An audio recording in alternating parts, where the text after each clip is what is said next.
సరిపోయిందా? Thank you. కూటమి ప్రభుత్వం ఏర్పడిన తర్వాత మరొకసారి ఆంధ్ర రాష్ట్ర ప్రజానీకానికి కరెంటు మోత మోగిస్తున్నటువంటి సందర్భంలో ఎన్నికలకు ముందు చంద్రబాబు నాయుడు ఏ విధంగా మాట్లాడాడు, విద్యుత్ రంగానికి సంబంధించి విద్యుత్ ఛార్జీలకు సంబంధించి ప్రజలకు ఎటువంటి హామీలు ఇచ్చాడు, ఈరోజు వాటన్నిటినీ తొంగలో తొక్కి ఏ విధంగా ప్రవర్తిస్తున్నాడు అనేటువంటిది ఒక్కసారి మనందరం మననం చేసుకోవాల్సినటువంటి సందర్భం.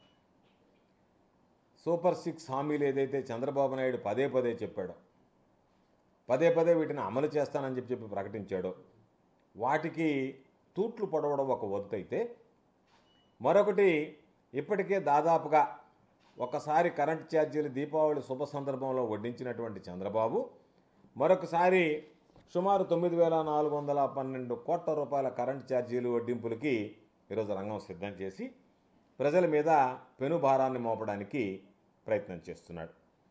అంటే దాదాపుగా చంద్రబాబు నాయుడు కూటమి ప్రభుత్వం ఏర్పడిన తర్వాత 6 నెలల్లోనే ఇప్పటి వరకు 15,486 కోట్ల రూపాయలకు సంబంధించినటువంటి విద్యుత్ అదనంగా వసూలు చేయాలి ప్రజల దగ్గర నుంచి అనే అదనపు భారాన్ని ఈరోజు ప్రజలకు అనేక రకాలుగా ట్రూ అప్ ఛార్జీస్, ఇంధన సర్దుబాటు ఛార్జీలు, రకరకాలైనటువంటి పేర్లతో ఈరోజు ప్రజల నుంచి ముక్కుపిండి వసూలు చేయడానికి చంద్రబాబు నాయుడు గారు సిద్ధపడ్డారు.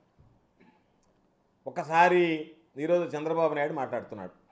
ఏమనంటే వైఎస్ఆర్ కాంగ్రెస్ పార్టీ ప్రభుత్వంలో తీసుకున్నటువంటి నిర్ణయాల వల్ల, వైఎస్ఆర్ కాంగ్రెస్ పార్టీ ప్రభుత్వంలో తీసుకున్నటువంటి అనేక కార్యక్రమాల వల్ల ఈరోజు ఈ విద్యుత్ ఛార్జీలు భారం పడుతుంది అని చెప్పాడు. చంద్రబాబు నాయుడు మాట్లాడేటువంటి ప్రతి మాట వైఎస్ఆర్ కాంగ్రెస్ పార్టీని, జగన్మోహన్ రెడ్డి గారిని తలుచుకుంటే తప్ప చంద్రబాబుకి, కూటమి పెద్దలకి నిద్ర పట్టేటువంటి పరిస్థితి లేదు.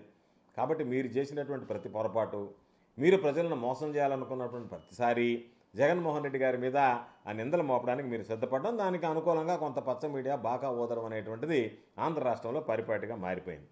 వాస్తవం చెప్పాలి అంటే ఈరోజు వీటన్నిటికీ కారణం ఆంధ్ర రాష్ట్రం విద్యుత్ రంగం పెను సంక్షేమంలో కూరుకుపోవడానికి ప్రధాన కారకుడు చంద్రబాబు నాయుడు గారు. 2014 నుంచి 2019 వరకు చంద్రబాబు నాయుడు గారు తీసుకున్నటువంటి అనేక రకాలైనటువంటి నిర్ణయాలు ఆశపడి అవినీతికి పాల్పడుతూ ఒప్పందాలు, విద్యుత్ ఒప్పందాలు, పవర్ పర్చేజ్ అగ్రిమెంట్స్ చేసుకోవడం వల్ల ఈరోజు రాష్ట్రానికి ఇటువంటి దుస్థితి ఏర్పడింది. చంద్రబాబు నాయుడు చెప్పాడు, ప్రజలకు ఇచ్చినటువంటి హామీల్లో విద్యుత్ ఛార్జీలు పెంచపోను, ట్రూ అప్ ఛార్జీలు ఎత్తివేస్తానని చెప్పినటువంటి చంద్రబాబు విద్యుత్ రంగం మీద శ్వేతపత్రంలోనే పచ్చి అబద్ధాలు మాట్లాడుతూ ప్రజలను మోసం చేసేటువంటి కార్యక్రమానికి శ్రీకారం చుట్టాడు. కాబట్టి ప్రజలను మోసం చేయడంలో బ్రాండ్ అంబాసిడర్ ఎవరు అనంటే చంద్రబాబు నాయుడు పేరు మొట్టమొదటిగా మనందరం ఉచ్చరించాల్సినటువంటి పరిస్థితి. ఎన్నికల్లో ఇచ్చినటువంటి హామీలన్నింటినీ కూడా ఈరోజు విఫలమయ్యాడు. ప్రజలకు ఇచ్చినటువంటి హామీలు మోసం చేశాడు. అధికారం చేపట్టగానే ఈరోజు బాధుడు మొదలుపెట్టి చంద్రబాబు నాయుడు ప్రజల్ని బాధి వదిలిపెట్టేటువంటి పరిస్థితి ఏర్పడింది. టీడీపీ ప్రభుత్వం, కూటమి ప్రభుత్వం ఒక విఫలమైనటువంటి ప్రభుత్వం, ఒక అబద్ధాల కోరు ప్రభుత్వంగా ఈరోజు మనం అనడమే తప్ప ప్రజలందరూ కూడా భావించేటువంటి పరిస్థితి ఏర్పడింది.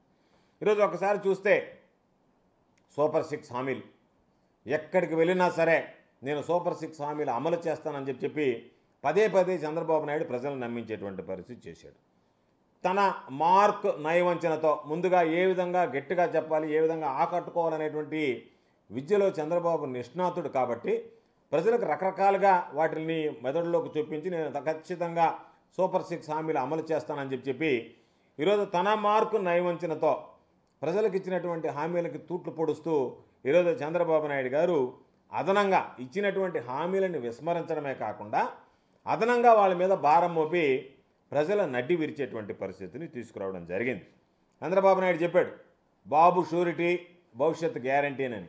బాబు షూరిటీ భవిష్యత్ గ్యారంటీ కాదు కానీ బాబు షూరిటీ బాధుడు గ్యారంటీ అనేటువంటి విధంగా ఈరోజు చంద్రబాబు నాయుడు గారి పరిపాలన ఈరోజు మనం చూస్తున్నాం. ఈరోజు అనేక సందర్భాల్లో చెప్పాడు విద్యుత్ ఛార్జీలు పెంచము, ట్రూ అప్ ఛార్జీలు ఉన్నా కూడా ఎత్తివేస్తామని చెప్పి అనేక సందర్భాల్లో చెప్పినటువంటి చంద్రబాబు ఈరోజు మరలా తప్పనిసరి పరిస్థితుల్లో ఈరోజు ఏదో ఒక విధంగా ఎడాపెడా కరెంటు ఛార్జీలు పెంచుతూ వాటికి సంబంధించి ఆత్మస్తుతి పరనంద పేరుతో ఈరోజు వెయ్యక తప్పడం లేదు. ఇవన్నీ గత ప్రభుత్వాల వైఫల్యం అని చెప్పి వైఎస్ఆర్ కాంగ్రెస్ పార్టీ ప్రభుత్వం మీద మాపడానికి ఈరోజు ప్రయత్నం చేస్తున్నాడు. ఒక్కసారి మనం ఆలోచన చేస్తే ఈ ప్రభుత్వం వచ్చినటువంటి 5-6 మాసాల్లోనే 2 సార్లు ట్రూ అప్ ఛార్జీల పేరిట ప్రజల నుంచి అదనంగా డబ్బులు వసూలు చేయడానికి రంగం సిద్ధం చేసింది. ప్రజలు నరక యాతన అనుభవిస్తున్నారు. అన్ని విషయాల్లో మోసపోయామనేటువంటి బాధ, దానితో పాటు మోసపోయిన దానికన్నా సంపద సృష్టిస్తాను, మీకు పంచి పెడతానని చెప్పినటువంటి చంద్రబాబు ప్రజల సంపద ఆవిరైపోయేటువంటి విధంగా ఆయన పాపం ఈరోజు ఇస్తానన్నది ఈకపోగా అదనపు భారం వేసి వాళ్ళని అనేక రకాలుగా ఇబ్బందుల పాలు చేసి ప్రజల సంపద ఆవిరైపోతుంది. చంద్రబాబు నాయుడు సృష్టించినటువంటి సంపద, చంద్రబాబు తనకు తానుగా సంపద సృష్టిస్తున్నాడు తప్ప ప్రజలకు సంబంధించి ఎక్కడా కూడా సృష్టించేది లేదు, పంచేటువంటి విధానం ఎక్కడా లేదు. పవన్ కళ్యాణ్ గారు, చంద్రబాబు నాయుడు గారు ఎక్కడ పోయినా చెప్తున్నారు అప్పుల పాలైపోయామని. నువ్వు ప్రజలకు హామీలు ఇచ్చేటప్పుడు 14 లక్షల కోట్ల అప్పులు ఉన్నాయని చెప్పి పదే పదే ప్రకటించి ఈ హామీలన్నీ ఇచ్చావు. ఆ తర్వాత 14 లక్షల కోట్లు కాస్త నువ్వు అధికారంలోకి వచ్చిన తర్వాత 14 లక్షల కోట్లకు లెక్కలు చూపించలేక దాన్ని 10 లక్షల కోట్లకు తగ్గించావు. తీరా మొన్న అసెంబ్లీ బడ్జెట్ సమావేశంలో చూస్తే అది 6,48,00,000కి తగ్గిపోయింది. అంటే 6,50,00,000 కన్నా లోపల ఉండే అప్పులు అనేటువంటిది ప్రజలకు అర్థమైపోయింది. కాబట్టి నువ్వు ఏదో ఒక విధంగా వైఎస్ఆర్ కాంగ్రెస్ పార్టీ మీద బురద చల్లాలా, దాన్ని అడ్డం పెట్టుకుని ప్రజలను మోసం చేయాలా, ఏదో ఒక విధంగా ప్రజల దగ్గర నుంచి గుంజాలనేటువంటి ఆలోచన తప్ప ప్రజలకు సంబంధించి ఆలోచన చేసేటువంటి పరిస్థితిలో లేడు. చంద్రబాబు నాయుడికి స్వార్థ ప్రయోజనాలు తప్ప రాష్ట్ర ప్రయోజనాలు అనేటువంటివి ఏ రోజు పట్టవు. అందుకని అబద్ధపు శ్వేతపత్రాలు ఇవ్వడం, అసత్య ప్రకటనలు చేయడంలో పట్టా పొందినటువంటి PhD పొందినటువంటి చంద్రబాబు నాయుడు గారు మరొకసారి అదే పందాలో పయనిస్తున్నాడు. కాబట్టి ప్రజలకు ఇచ్చినటువంటి హామీలను నిలబెట్టుకోకుండా ప్రజలను మోసం చేయడం మంచిది కాదు అని చెప్పి చంద్రబాబుకి తెలియజేస్తూ ఈరోజు ప్రజల మీద అదనపు భారం మోపడాన్ని వైఎస్ఆర్ కాంగ్రెస్ పార్టీ ఖండిస్తోంది. తప్పనిసరిగా మీరు తీసుకునేటువంటి నిర్ణయం ఉపసంహరించుకోకపోతే ప్రజల పక్షాన నిలబడి వైఎస్ఆర్ కాంగ్రెస్ పార్టీ పోరాటం చేయడానికి కూడా వెనకాడదు అని చెప్పి ఈ సందర్భంగా తెలియజేస్తున్నాం.